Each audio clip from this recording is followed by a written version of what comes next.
Iglesia, qué alegría estar nuevamente con ustedes compartiendo la palabra de Dios. Vamos a ver este video de introducción a nuestro tema y ya estoy nuevamente con ustedes. Dios los bendiga.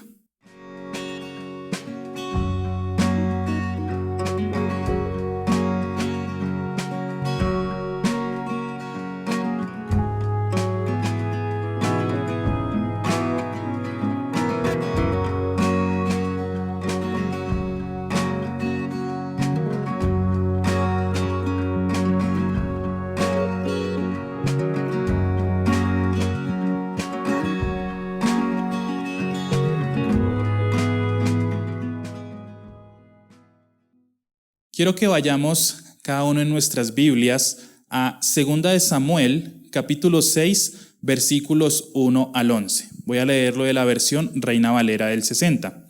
Dice la palabra de Dios: David volvió a reunir a todos los escogidos de Israel, 30,000, y se levantó David y partió de Bala de Judá con todo el pueblo que tenía consigo para hacer pasar de allí el arca de Dios, sobre la cual era invocado el nombre de Jehová de los ejércitos, que mora entre los querubines.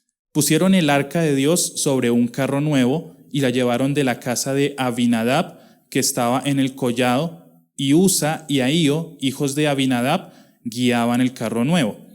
Y cuando lo llevaban de la casa de Abinadab, que estaba en el collado, con el arca de Dios, Ahío iba delante del arca, y David y toda la casa de Israel danzaban delante de Jehová con toda clase de instrumentos de madera de haya, con arpas, salterios, panderos, flautas y címbalos. Cuando llegaron a la era de Nacón, Usa extendió su mano al arca de Dios y la sostuvo, porque los bueyes tropezaban.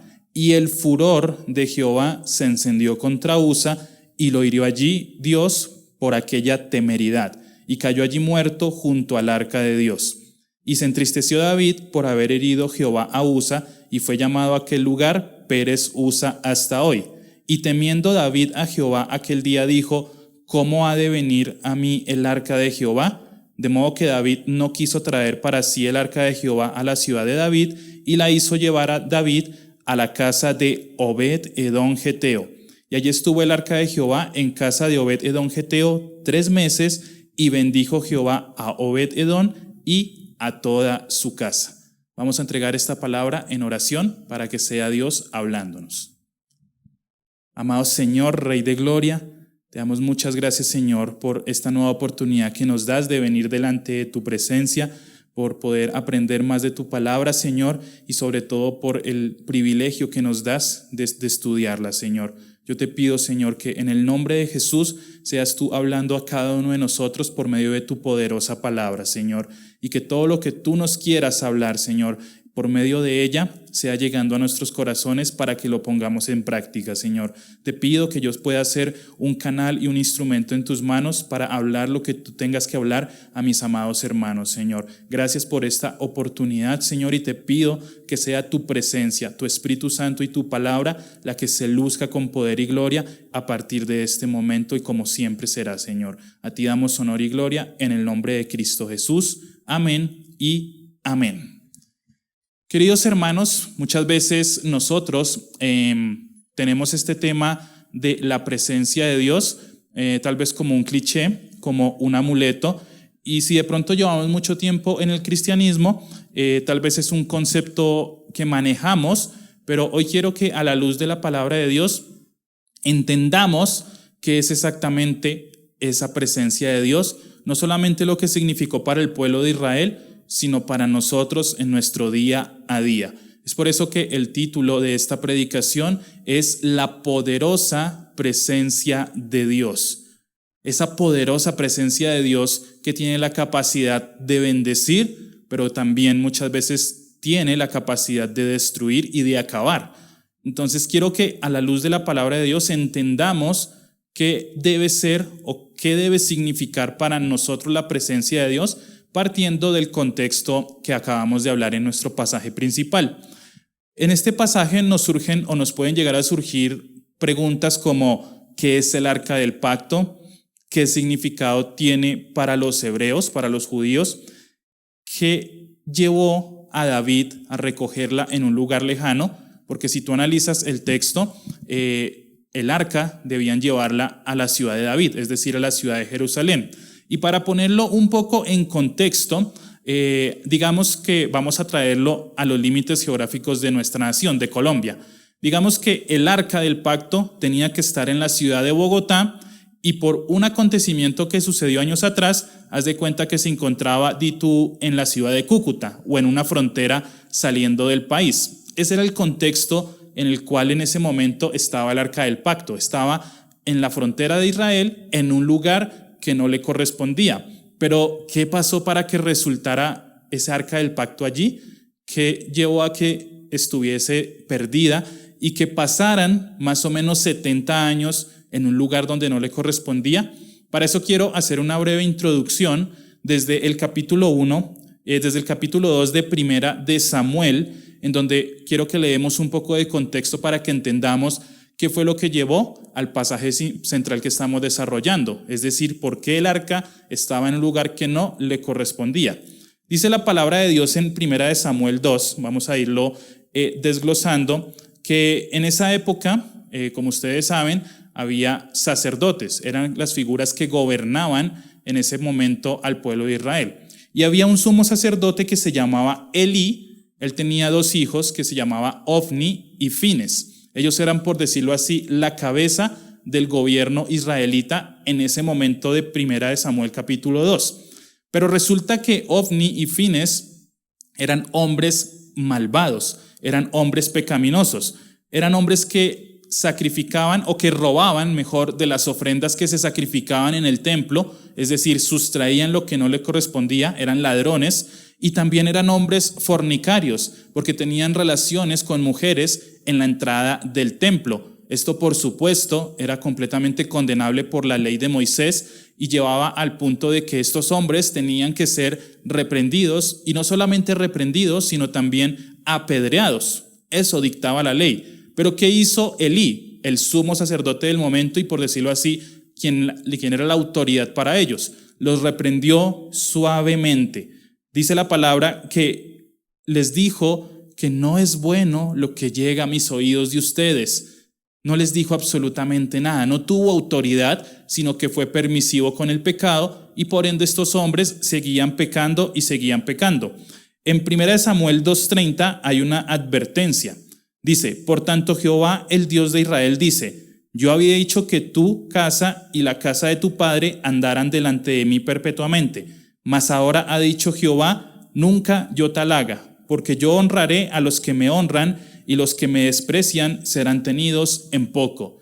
Es decir, que ahí hay una ruptura no solamente de la familia como tal, porque no hay una autoridad del padre, sino que también hay una pérdida del sacerdocio. En ese momento el Señor les quitó el derecho de servir en el templo y les quitó el sacerdocio, porque él textualmente dice que él honra a los que le honran y menosprecia o desprecia a los que lo desprecian. Y estos hombres estaban despreciando no solamente a Dios, sino sus ofrendas y el mismo templo. En ese contexto, pues surge Samuel, el llamamiento de Samuel. En el capítulo 3 vemos el contraste de cómo Dios estaba levantando un niño para que sirviera en el templo, mientras que estos hombres hacían las cosas perversas. Y en el capítulo 4 es cuando tenemos el punto central de la derrota y la pérdida del arca.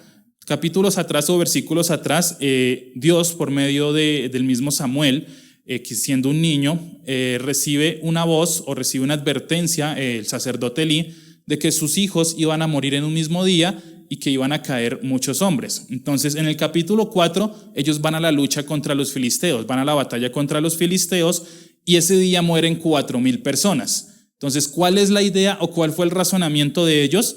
Llevemos el arca del pacto a la batalla. La tenían como un amuleto. Y en ese contexto, entonces, ellos llevaron el arca del pacto a la batalla, se emocionaron, se alegraron, dieron gritos de alegría, y los filisteos escucharon eso. Y llegó a ellos el rumor de que la presencia de Dios, o el Dios de ellos, de los hebreos, había llegado al campo de batalla, y lucharon con más fuerza.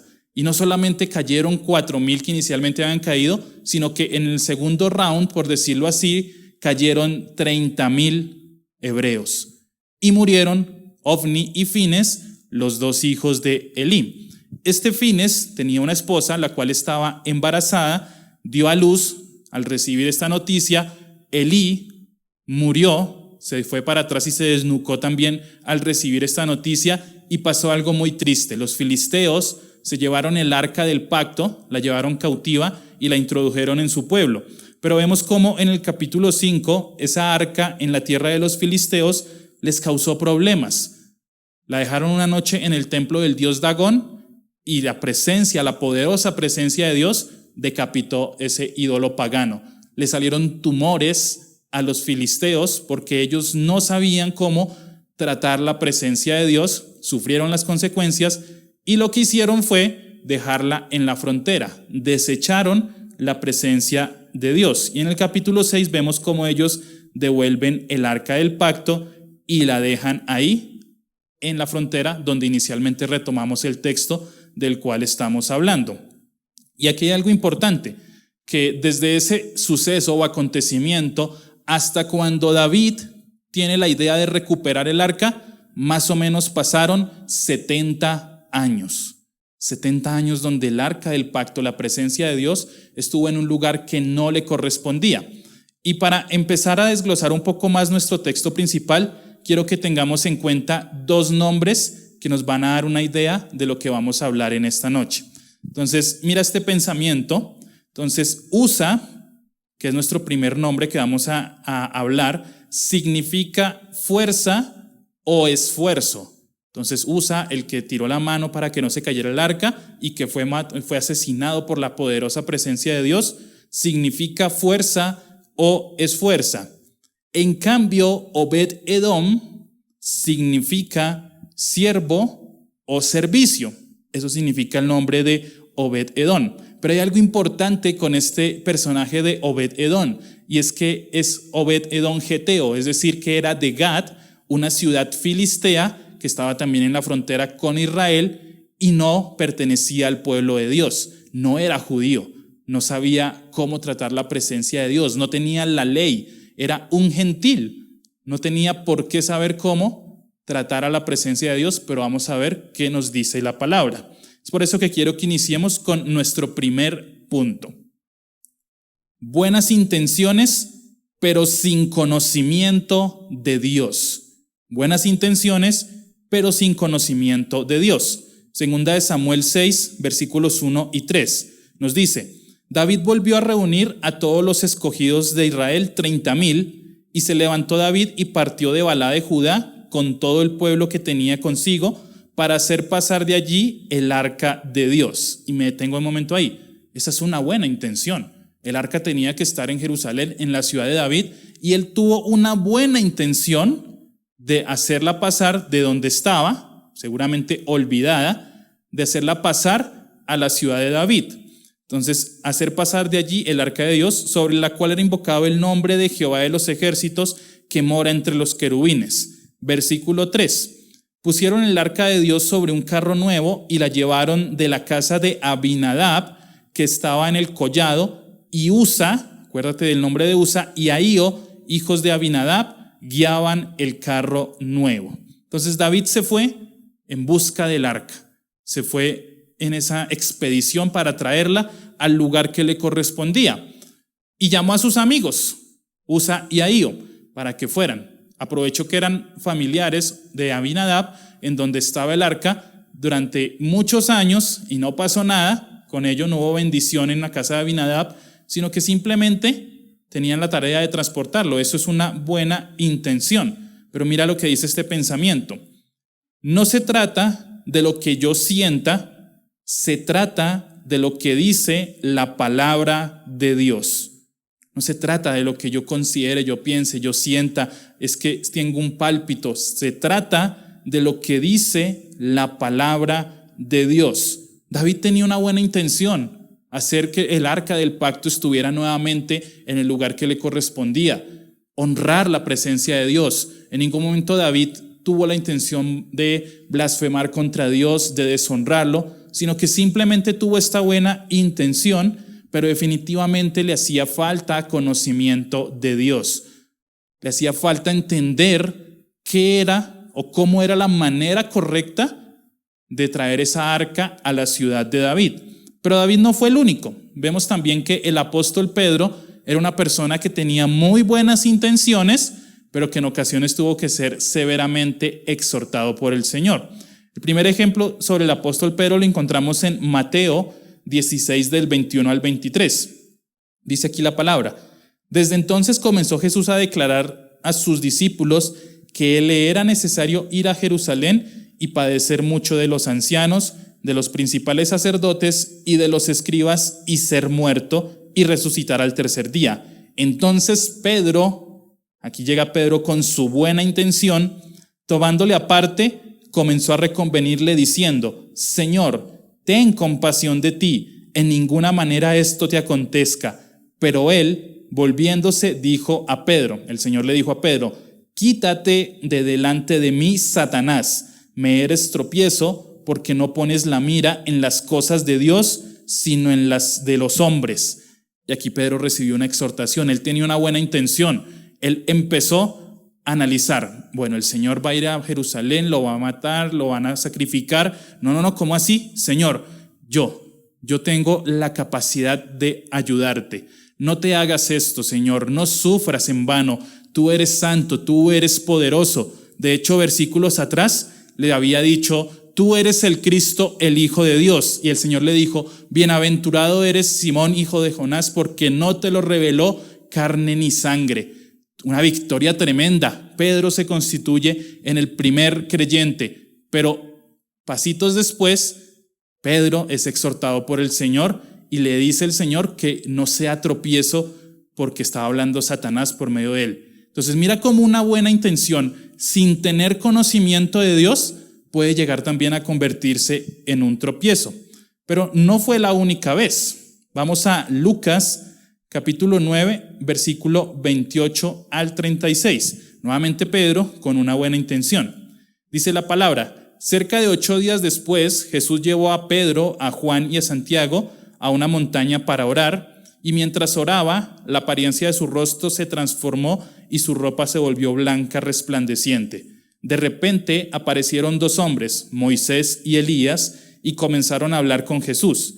Se veían llenos de gloria y hablaban sobre la partida de Jesús de este mundo, lo cual estaba a punto de cumplirse en Jerusalén. Y nuevamente Pedro y los otros se durmieron. Cuando despertaron, vieron la gloria de Jesús y a los 2 hombres de pie junto a él. Cuando Moisés y Elías comenzaron a irse, Pedro, y mira aquí hago énfasis, sin saber siquiera lo que decía, no tenía conocimiento, simplemente una emoción, exclamó: Maestro, es maravilloso que estemos aquí. Hagamos 3 enramadas como recordatorio, una para ti, una para Moisés y otra para Elías. Pero no había terminado de hablar cuando una nube los cubrió, y mientras los cubría se llenaron de miedo.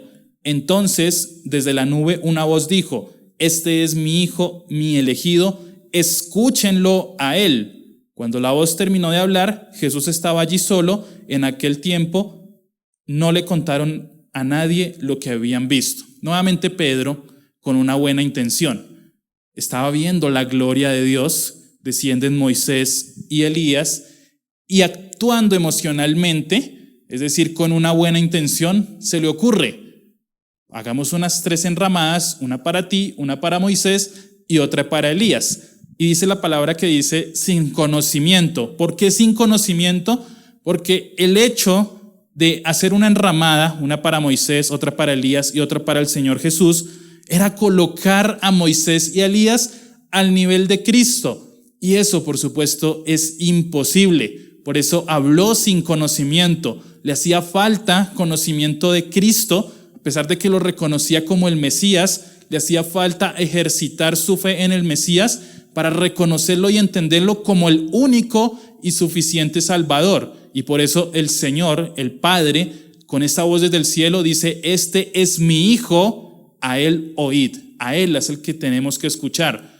Era muy glorioso ver a Moisés y Elías, era increíble ver la gloria del Señor Jesús, pero la salvación es solamente en el nombre de Jesucristo, y eso es algo que más adelante Pedro aprendería y predicaría. Entonces, muchas veces las buenas intenciones no son suficientes. Hay que tener conocimiento de Dios para que esas intenciones sean bibliocéntricas y guiadas por la palabra de Dios. El ser humano es un mar de emociones. Un día estamos arriba, un día estamos abajo y tomamos decisiones conforme a nuestro estado de ánimo. Pero ¿qué dice realmente la palabra de Dios? Acuérdate que no se trata de lo que yo sienta, de lo que yo considere o lo que me contaron, sino lo que dice la palabra de Dios. Y si yo menosprecio la palabra de Dios, no paso tiempo con la palabra de Dios, simplemente voy a ser una persona guiada por emociones. Entonces, cuando digan que hay que servir en la iglesia, como me emocioné, entonces salgo corriendo a llenar el formulario. Pero cuando me dicen que tengo que pagar el precio, que tengo que madrugar, que tengo que buscar la presencia de Dios, que tengo tal vez que ayunar, ahí sí digo, uy, no, ya no me gusta porque mi emoción tal vez está abajo. Y vamos a ver nuestro segundo punto de esta poderosa presencia de Dios. Dice, los métodos incorrectos siempre llevan a pésimos resultados. Y es como una cadena. Una buena intención, que es solamente una intención humana, que me lleva a demostrar mi falta de conocimiento de Dios, me va a llevar, si no actúo, a un método incorrecto, y ese método incorrecto me va a llevar a un pésimo resultado. Mira lo que pasó en 2 Samuel 6, 4 y 7, que es nuestro texto principal. Versículos 4 al 7 dice, y cuando lo llevaban de la casa de Abinadab, que estaba en el collado con el arca de Dios, Ahío iba delante del arca, y David y toda la casa de Israel danzaban delante de Jehová con toda clase de instrumentos de madera de haya, con arpas, salterios, panderos, flautas y címbalos. Estaban contentos, emocionados. Versículo 6. Cuando llegaron a la era de Nacón, Usa extendió su mano al arca de Dios y la sostuvo porque los bueyes tropezaban. Y el furor de Jehová se encendió contra Usa y lo hirió allí Dios por aquella temeridad y cayó allí muerto junto al arca de Dios. Una muerte. Después de estar en una emoción alta, con címbalos, con panderos, con flautas, con mucha alegría, viene un acontecimiento que les baja sus emociones a lo mínimo. Hay un muerto. Y eso es lo que pasa exactamente cuando pasamos por alto los métodos escritos en la palabra de Dios. Cuando tú y yo tomamos decisiones en nuestra emoción, en yo quiero hacerlo, yo quiero lograrlo, y descubre el campeón que hay en ti, como se predica en algunas iglesias de falsa doctrina, y no vamos a la palabra de Dios, ahí es cuando vienen los pésimos resultados. Mira este pensamiento. No podemos justificar las cosas buenas, entre comillas, las cosas buenas que hacemos, cuando éstas contradicen la palabra de Dios. No podemos justificar una buena intención si ésta no viene de un proceso de ayuno, de oración, si no hay una base sólida en la palabra de Dios. Una emoción fácilmente puede llevar a una secta, y si no pregunta o analiza bien cómo nacieron las sectas. Yo sentí, yo vi, yo analicé, yo pensé, yo creí, pero no hay palabra de Dios, porque es la palabra de Dios la que moldea nuestras decisiones, la que afirma nuestras emociones, porque las emociones están aquí en el cuerpo, en el ser humano. No somos robots, pero cuando esas emociones sobrepasan nuestro conocimiento de la palabra de Dios y no tomamos esa alerta para ir a estudiarla, simplemente vienen los pésimos resultados. Siempre que nosotros queramos emprender, hacer algo, tomar una decisión, escoger, necesitamos una base sólida en la palabra de Dios. Y esto fue algo que entendió David en determinado momento de su travesía, porque más adelante, en Primera de Crónicas 15, del 11 al 15, después de que pasó este acontecimiento, mira cuál fue la actitud de David. Luego David mandó llamar a los sacerdotes Sadoc y a Abiatar, y a los siguientes jefes levitas, Uriel, Asasías, Joel, Semaías, Eliel y Abinadab, y les dijo: ustedes son los jefes de las familias levitas, deben purificarse a ustedes mismos y a todos los demás levitas, a fin de que puedan traer el arca del Señor, Dios de Israel, al lugar que he preparado. Entonces aquí ya es diferente. Aquí ya David consultó la ley. ¿Quiénes eran los que tenían que traer el arca? ¿Eran sus amigos en bueyes? No, llamó a los levitas, les dijo que se purificaran. Y mira en el versículo 13 la reflexión que hace David. Como no fueron ustedes los levitas los que llevaban el arca la primera vez, el enojo del Señor nuestro Dios se encendió contra nosotros. No habíamos consultado a Dios acerca de cómo trasladarla de la manera correcta. Después de que hubo un muerto, después de que hubo un error, dijo, no habíamos consultado a Dios de cómo traerla de la manera correcta, sino que pasó lo que pasó, ahí sí consultaron cómo tenían que traerla y David ahora hizo las cosas de la manera correcta. Versículo 14. Así que los sacerdotes y los levitas se purificaron para poder trasladar el arca del Señor, Dios de Israel, a Jerusalén. Entonces los levitas llevaron el arca de Dios sobre los hombros con las varas para transportarla, tal como el Señor le había indicado a Moisés.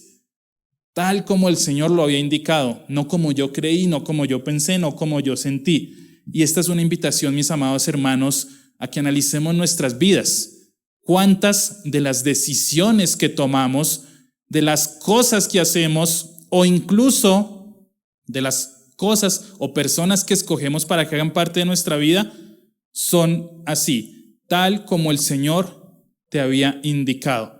Ahora, no quiere decir que va a descender un ángel del cielo y decirte, ella es, él es, o en ese trabajo es. Por supuesto que no. Si pasa, gloriosa, porque la gloria es para Dios. Puede llegar a pasar porque Dios puede hacer lo que quiera, pero sí tenemos la palabra de Dios para que Él nos hable. Cuando lo buscamos en ayuno, en oración, cuando buscamos la presencia de Dios, esa poderosa presencia de Dios, ahí es cuando encontramos la manera correcta de hacer las cosas y empezamos a depurar nuestras emociones. O sea, empezamos a comportarnos bíblicamente. Porque mira lo que dice Proverbios 14:12.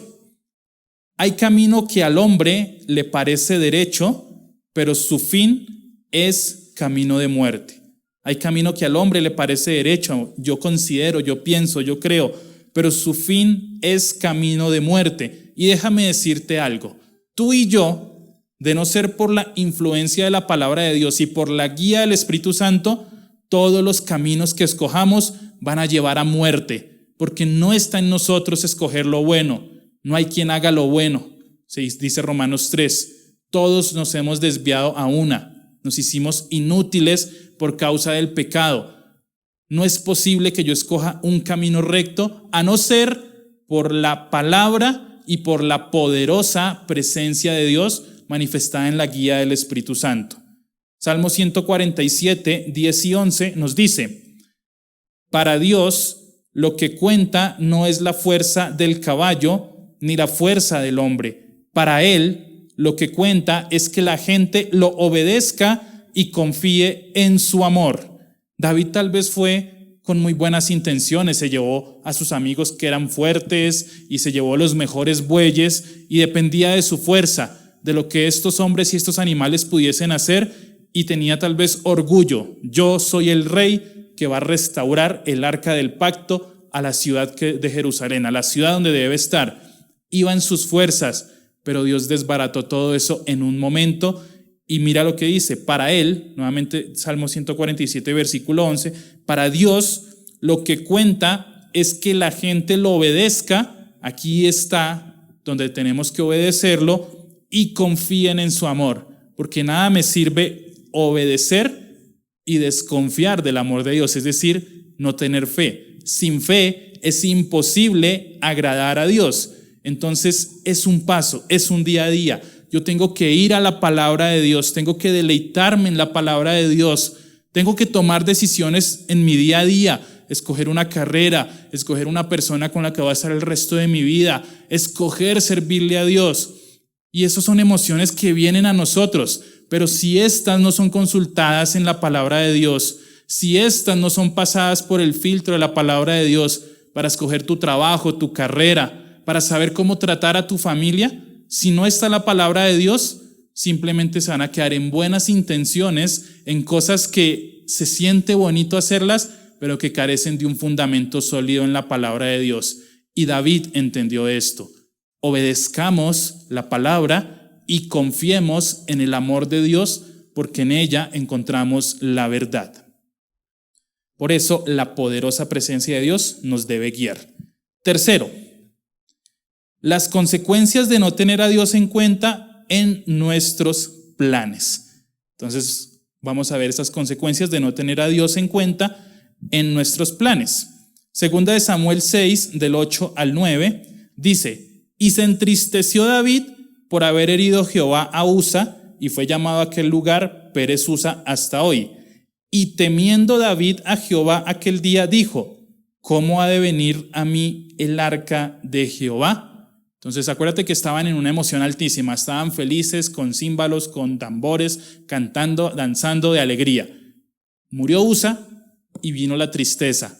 Y no solamente vino la tristeza, sino que vino un temor de David. Ese orgullo, tal vez, de ser el rey que iba a restaurar el arca, se convirtió en temor y quedó completamente consternado. Mira este pensamiento. Cuando cosechamos las consecuencias de nuestros errores, nos convertimos en David, sin saber qué rumbo tomar. Por eso le hace la pregunta: ¿cómo ha de venir el arca ahora? Cuando cosechamos esas consecuencias de los errores que cometemos, de las malas decisiones que tomamos, y Dios tiene que mover nuestro mundo y derribar muchas cosas, nos convertimos en David sin saber qué rumbo tomar. Y esto es claro, mis amados hermanos. Cuando nosotros cosechamos lo que sembramos en cuanto a malas decisiones y tenemos consecuencias en nuestras vidas, definitivamente ahí sí es cuando buscamos a Dios. Pero tal vez esa crisis, ese mal negocio, esa mala relación, ese matrimonio fallido, es lo que te llevó a buscar a Dios. Es decir, que no se mueve absolutamente ni una hoja sin que Dios tenga el control. Nosotros a veces oramos: Señor, toma el control de esta situación, porque tal vez es algo que nos está molestando o afectando, pero Él siempre tiene el control. Y si está permitiendo ese dolor, esa enfermedad, esa ruptura, esa crisis emocional, sentimental, económica, es porque definitivamente es lo que necesitamos en ese momento para buscarlo completamente a Él. Segunda de Corintios 7:10, de la traducción lenguaje actual, dice algo muy interesante. Dice: cuando Dios los ponga tristes, es decir, cuando vengan las consecuencias de sus errores, no lo lamenten, pues esa tristeza hará que ustedes cambien. Esa crisis que te acercó a Dios es la que te hizo cambiar. Ese diagnóstico médico que rompió tu vida en ese momento, hoy que ya fuiste libre o que estás saliendo en sanidad, es lo que te acercó a Dios. Por eso esa tristeza hará que ustedes cambien y pidan perdón y se salven. ¿Cuántos no han llegado a salvación por medio de una crisis? Obviamente por medio de la palabra de Dios, pero Dios utilizando ese momento de crisis para que alguien te predique y por medio del evangelio conozcas la verdad y seas libre. Y aquí viene el contraste. Pero la tristeza provocada por las dificultades de este mundo los puede matar. Por eso es que hay tantos suicidios, porque es una tristeza netamente del mundo, donde es influenciando Satanás y sus demonios a las personas a que maten. Entonces, si la persona encuentra a su esposo o a su esposa siendo infiel, la tristeza del mundo o el despecho lo lleva a que coja un arma y los mate a los dos. La tristeza del mundo lleva a que si estás pasando por una crisis de ansiedad y depresión, te cortes las venas o te tires por la ventana. Esa es la tristeza del mundo que lleva a destrucción completamente. Y las consecuencias que nosotros tenemos de nuestros errores, asimismo Dios nos da la fortaleza para afrontarlas. Muchas veces pasamos por alto el consultar la palabra de Dios, el estudiarla, pero es realmente importante. Y si tu concepto de la palabra de Dios es un libro aburrido de no sé cuántas hojas y que tengo que leerlo porque en la iglesia me dijeron, pues después aquí en este mismo libro que te parece aburrido es donde vas a tener que venir a buscar las respuestas para las crisis que vas a afrontar por no consultar antes a la palabra de Dios y no tener en cuenta esa poderosa presencia de Dios. Salmo 37, del 3 al 5 nos dice: Confía en el Señor y haz el bien. Entonces vivirás seguro en la tierra y prosperarás. Deleítate en el Señor y Él te concederá los deseos de tu corazón. Entrega al Señor todo lo que haces, confía en Él y Él te ayudará. Él no abandona, Él no da marcha atrás cuando ha decidido confiar o darnos su bendición. Es interesante ver cómo, a pesar de que David falló, y no solamente con el tema del arca de la presencia de Dios, sino tiempo atrás, hasta un asesinato y un adulterio cometió, Dios, cuando él lo buscó, estuvo ahí para ayudarlo. Por supuesto que tenía que haber arrepentimiento, porque David experimentó esa tristeza que lo llevó a buscar de Dios. En cambio, Saúl experimentó esa tristeza del mundo, de buscar las cosas del mundo. Y cuando nosotros hacemos las cosas conforme al mundo, pues simplemente nos consumimos más y más en el mundo. Esa tristeza que trae destrucción. Cuarto y último punto. Vamos a hablar ahora de un apasionado por la poderosa presencia de Dios. Ya vamos llegando al desenlace de nuestra historia. Un apasionado por la presencia de Dios. Segunda de Samuel 6, versículos 10 y 11. De modo que David no quiso traer para sí el arca de Jehová a la ciudad de David, y la hizo llevar David a casa de Obed-edom geteo. Y estuvo el arca de Jehová en casa de Obed-edom geteo 3 meses, y bendijo Jehová a Obed-edom y a toda su casa. En 3 meses. En el otro lugar donde Abinadab o donde sus familiares estuvo más o menos 70 años y nunca pasó nada. Pero en la casa de Obed-edom geteo, un gentil, en 3 meses hubo una bendición tal que llegó a los oídos del rey en Jerusalén. Porque en esa época no había Instagram, no había Facebook, no había cómo publicar la noticia de miren, estoy siendo bendecido por el arca del pacto. Fue tal la bendición que llegó a oídos de Jerusalén. Mira este pensamiento. Cuando le damos el lugar que le corresponde a Dios en nuestras vidas, ahí es donde realmente somos bendecidos. No sabemos qué hizo exactamente Obed-edom con la presencia de Dios. Era tal vez un agricultor, un campesino ignorante de la ley, que no sabía ni siquiera cómo tratarla, pero tal vez Dios puso en su corazón un deseo, una intención de darle un lugar de privilegio en su hogar, con sus hijos, con su esposa, con su familia.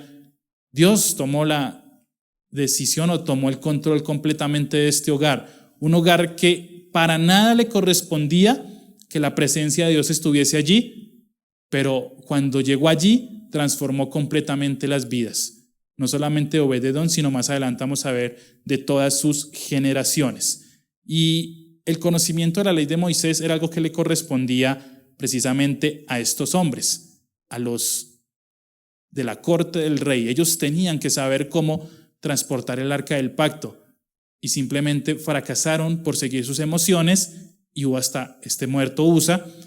Y cuando llegó el arca del pacto a la casa de Obed-edom, un hombre ignorante de las leyes judías, Dios decidió bendecirlo. No lo hizo con Abinadab, que tal vez en su orgullo decía, tengo el arca del pacto, aquí estoy, yo soy el que soy, yo soy el que sabe, mejor dicho, aquí admírenme porque el arca está por acá cerca. Tal vez había orgullo espiritual y religioso en él, porque conocía y sabía qué era lo que tenía, pero Obed-edom, un hombre humilde, cuyo nombre significa siervo o servicio, se puso a disposición del arca. Imagínate, el rey le dice, cuídeme esto. Y él, sin saber qué era eso, tal vez ni siquiera hablando el mismo idioma o acento, simplemente dijo, bueno, sí está bien. Se sometió y Dios premió esa humildad. Porque mira lo que dice 2 de Samuel 6 del 12 al 15. Fue dado aviso al rey David diciendo, Jehová ha bendecido la casa de Obed-edom y todo lo que tiene a causa del arca de Dios. Entonces David fue y llevó con alegría el arca de Dios de casa de Obed-edom a la ciudad de David. Cuando los que estaban en el arca de Dios habían andado 6 pasos, él sacrificó un buey y un carnero engordado. Y David danzaba con toda su fuerza delante de Jehová, y estaba David vestido con un efod de lino. Así David y toda la casa de Israel conducían el arca de Jehová con júbilo y sonido de trompeta. Después de que David supo cómo hacer las cosas, de que entendió su error y tomó las herramientas correctas y fue con las personas correctas, ahí sí ya vino nuevamente una alegría, porque el problema de las emociones no es que las tengamos, sino que es que nos dejemos gobernar por ellas. En este caso, David al principio se dejó gobernar por una emoción, tomó un método incorrecto y cosechó consecuencias nefastas. En este momento hizo las cosas bien, consultó a Dios y vino una alegría a él por haber traído el arca del pacto de la manera correcta. Pero ¿qué pasó con Obed-Edom? Y más o menos en 1 Crónicas 26, 1 al 9, no lo vamos a leer, sino para que lo leas tú en casa. En 1 Crónicas 26, del 1 al 9, nos narra a las personas que después de este acontecimiento resultaron en el arca, en el templo, sirviendo, y entre ellos estaba Obed-Edom. Quiere decir que la bendición de esos 3 meses, en los cuales llegó a oídos del rey David, no fueron impedimento para que Obed-Edom lo dejara todo y se fuese a servir al templo y estar donde estuviese la presencia de Dios. Y esto es un gran ejemplo para nosotros, porque a través de esa experiencia de Obed-Edom con la presencia de Dios, esta experiencia trascendió a toda su familia. Mira este pensamiento. Una persona realmente apasionada por la presencia de Dios puede mostrar el camino a sus generaciones venideras. Una persona que realmente se apasiona y busca de Dios, definitivamente puede llegar a abrirle la puerta y mostrar el camino a sus descendientes, a sus demás generaciones. De pronto, hoy tú eres resultado de una decisión que tomó tu abuelo o tu bisabuelo y eres 4ª generación de creyentes. O de pronto tú eres esa primera generación que ha llegado a Cristo, pues esfuérzate y sé valiente, no te desanimes ni desfallezcas, porque Dios quiere por medio de ti abrirle la puerta a tus generaciones.